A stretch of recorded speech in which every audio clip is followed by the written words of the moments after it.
When Russian missiles hurtle towards this Ukrainian power plant, a handful of workers stay above ground.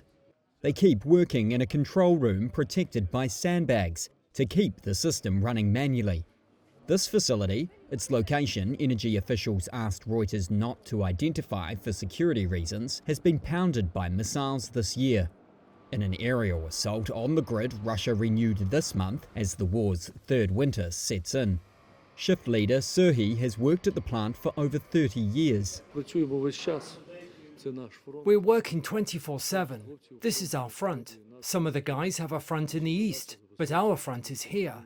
Our task is to ensure that our Ukraine has electricity, that it functions in full.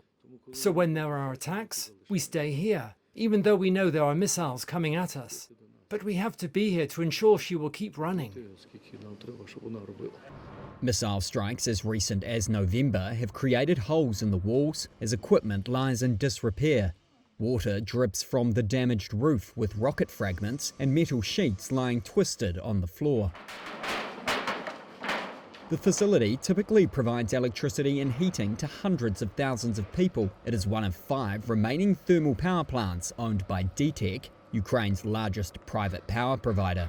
But major repairs have been needed throughout much of the year. The November attacks created more urgent work, but turbine unit shift leader Serhiy says they are determined.